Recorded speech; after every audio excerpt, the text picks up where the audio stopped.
चांद की बेटी की कहानी। एक छोटी सी बच्ची थी। इसके माँ बाप मर चुके थे। वो बेचारी घर में अकेली रह गई थी।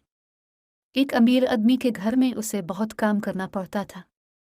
वो पानी भर के लाती, खाना पकाती, बच्चों की देखभाल करती और इतने कामों के बदले उसे बस 2 वक्त की रोटी मिलती। खेलना कूदना तो किया, 2 घड़ी आराम भी नहीं कर सकती थी। वो आदमी बहुत चालाक और बेरहम था और उसकी बीवी तो मियाँ से भी 2 कदम आगे थी।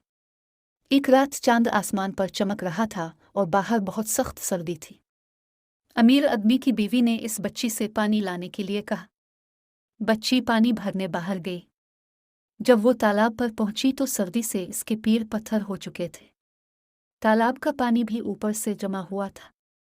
बच्ची ने बर्फ में सुराख किया और पानी की बाल्टी भरकर घर वापस आने लगी। घर के करीब पहुंचकर वो गिर पड़ी और सारा पानी बह गया। बच्ची घबरा गई। वो खाली बाल्टी लेकर घर नहीं जा सकती थी। वो दरवाजे पर खड़ी खौफ से कांप रही थी। आसमान पर चमकता हुआ चांद हंस रहा था। बच्ची ने चांद से कहा, चंदा मामू, देखो तो मैं कितनी दुखी हूं। मेरी मदद करो। मुझे इन जालिमों से बचाओ। ये तो मुझे मार डालेंगे। चांद इसकी फरियाद सुनकर जमीन पर उतर आया।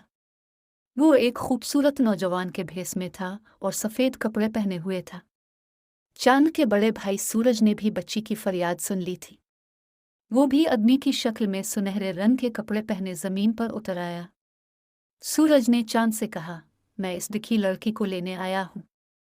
उसे मुझे दे दो, क्योंकि मैं तुमसे बड़ा हूं। चांद ने कहा, ये ठीक है कि तुम बड़े हो सूरज भाई, लेकिन इस वक्त रात है और मैं रात का बादशाह हूं। इस बच्ची ने मुझसे मदद मांगी है, इसलिए मैं उसे अपने साथ ले जाऊंगा। चांद बच्ची को अपने बाजुओं में उठाकर आसमान की तरफ उड़ गया। जब से वो नन्ही बच्ची चांद में रहती है। जब तुम 14वें का पूरा चांद देखोगे तो इसमें वो हंसती गाती नजर आएगी।